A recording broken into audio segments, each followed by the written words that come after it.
네, 안녕하세요. 저 도사 이승태 TV의 이승태 변호사입니다. 지급명령 신청에 대해서 좀 알아보려고 하는데요. 그 전에 저희가 뭐 소장 쓰는 법, 답변서 쓰는 법, 그다음에 내용 증명 쓰는 법, 뭐 이런 것들을 많이 설명을 드렸는데 이번에는 지급명령 신청하는 방법이에요.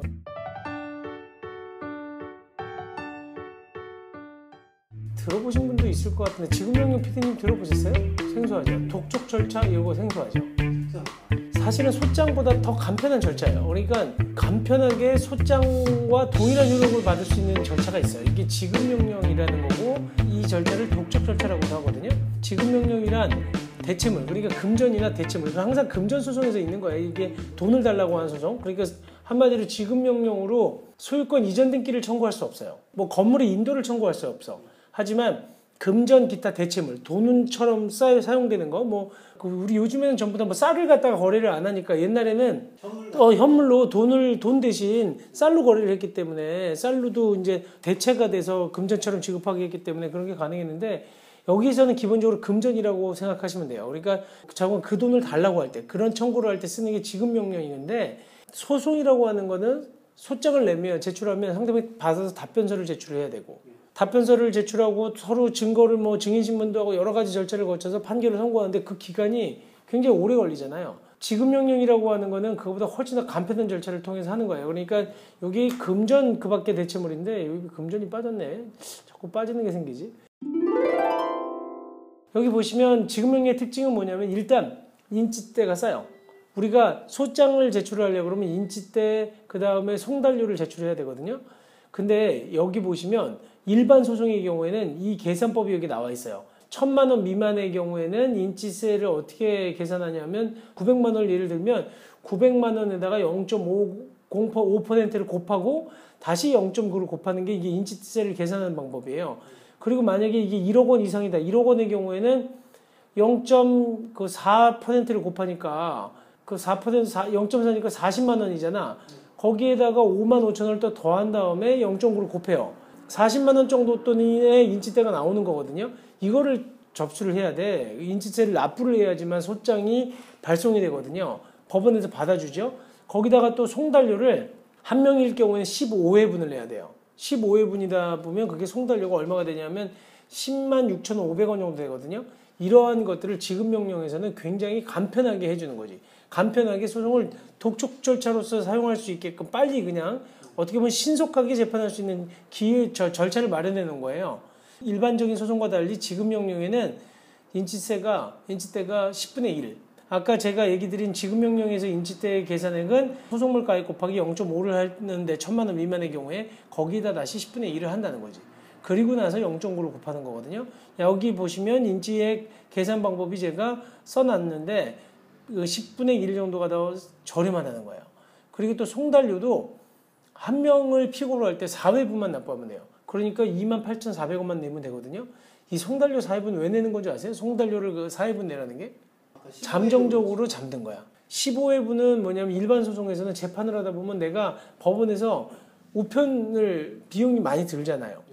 소장 송달해줘야지. 근데 이 사람이 안 받을 수도 있으면 재송달도 해야 되기도 하고 준비서면을 또 송달하기도 하고 이런 것들을 따져서 통상 15회분의 송달료를 바꾸는 거거든요. 지급명령의 경우에는 4회분. 그러다 보니까 인지대도 무려 10분의 1이 싸고 그 다음에 송달료도 4회분만 내면 되니까 한 4분의 1 정도로 저렴하고 그런 어떤 차이가 있는 거예요. 그래서 지급명령이 굉장히 간편한 절차인데 그런데 이 지급명령의 특징이 뭐냐? 만약에 이제 지급명령 신청서를 써서 내요. 그랬을 때 이게 관할 위반 또는 뭐 신청 요건의 흠결, 그러니까 뭐 신청 취지를 잘못 썼다거나 아니면은 당사자를 갖다가 뭐 현격하게 잘못 써서 이거는 누구한테 보내야 될지 모른다.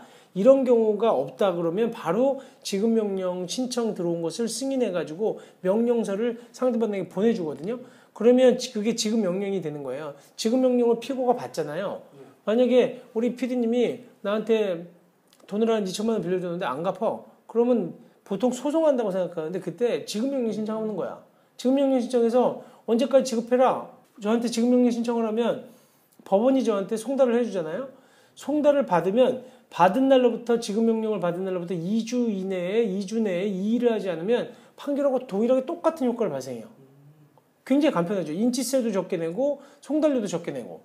근데 2주 내에 만약에 이의를 하게 되면 그때는 이제 소송 절차로 돌아가는 문제가 생겨요. 만약에 그 사람이 지급에 응했을 경우에는 지급하겠다는 거에 응했을 때는 좋은데 그렇지 않았을 때는 오히려 지급명령 신청하고 송달되는 기간 한 2달 이상의 기간을 허비하는 꼴이 되긴 하는데 근데 굉장히 간편하게 지급명령으로 종결이 되는 경우가 많아요.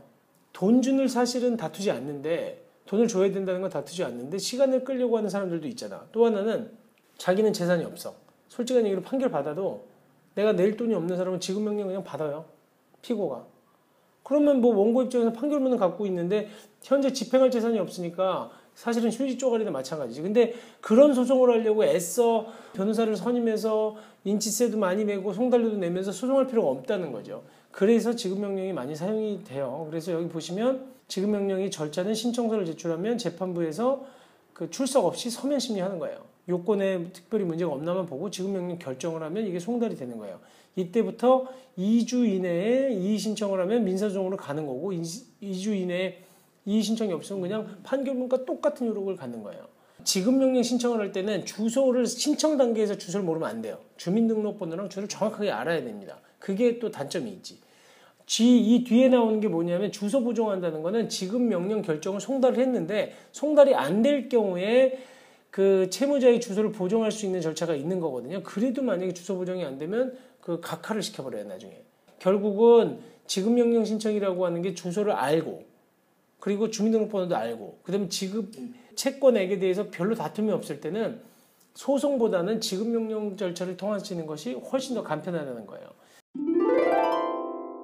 직접 지급명령 신청하는 방법을 제가 한번 여기 동영상으로 들어가서 한번 확인해 볼게요. 네이버에다가 여기다가 이제 대법원 전자수송만 쳐도 나와요. 여기 대법원 홈페이지로 바로 이동하실 수 있거든요. 이렇게 지금 홈페이지에 들어오셨죠? 여기에서 지금 여기 보면 서류 제출이 나오잖아. 거기에서 민사 본안이 아니라 지급명령 독촉 신청으로 들어가시는 거거든요. 지금 제가 여기 녹화해 놓은 것처럼 따라 들어가서 지급명령 신청서를 누르시면 바로 이렇게 그 화면이 뜹니다. 그래서 여기에다가 문서 작성 단계에 나오는 거예요. 그리고 여기 들어가서 사건명, 내가 약정금, 돈 못 받은 약정금이다. 그 다음에 속가는 뭐 내가 받을 돈이 뭐 만약에 뭐 9천만 원이다. 그러면 여기다 9천만 원 쓰시고 9억이다. 그럼 9억 쓰시면 돼. 그리고 여기다 청구 금액 다 적고 이 나와 있는 것에 따라서 다 적으면 됩니다. 그리고 여기 당사자 정보는 이게 원고 채권자의 정보를 쓰는 거예요. 그래서 여기다 채권자 정보를 쓰고 또 채무자를 쓸 때는 여기다 채무자 정보를 눌러가지고 쓰시면 돼요.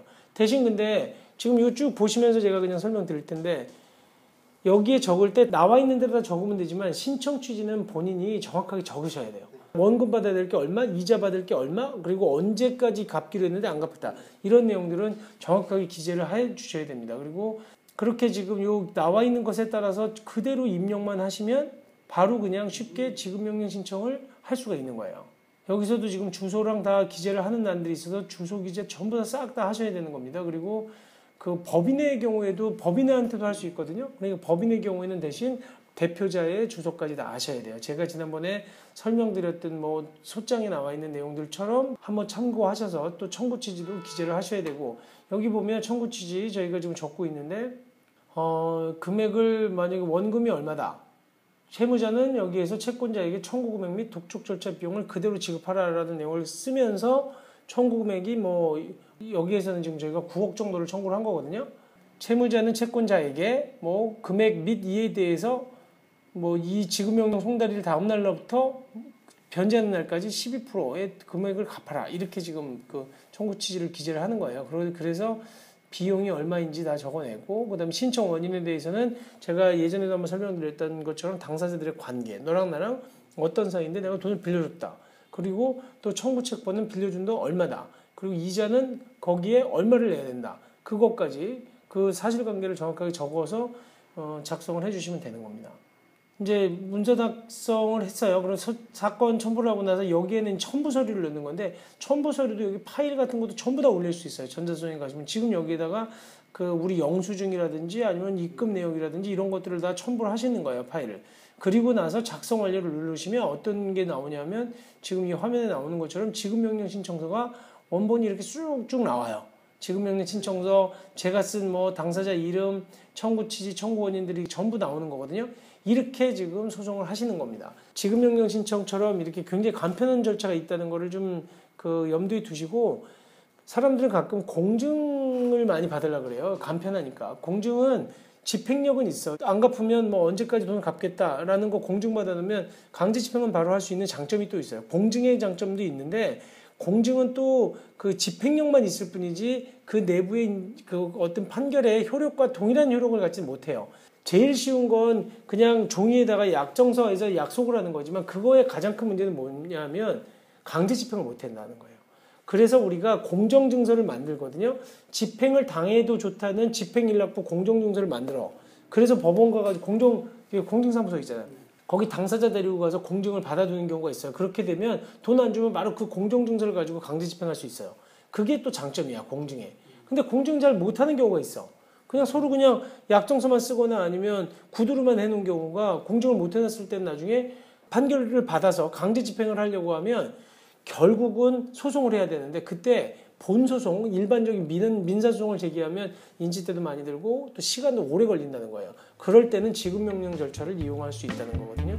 지급명령 절차를 이용하시는 거 굉장히 간편합니다. 그러니까 그 간단한 소송에서는 본인이 직접 전자소송 사이트 들어가셔서 지급명령 신청하실 수 있다는 거, 오늘의 유튜브의 핵심입니다. 그 내용 보시고 한번 더 확인해 보세요.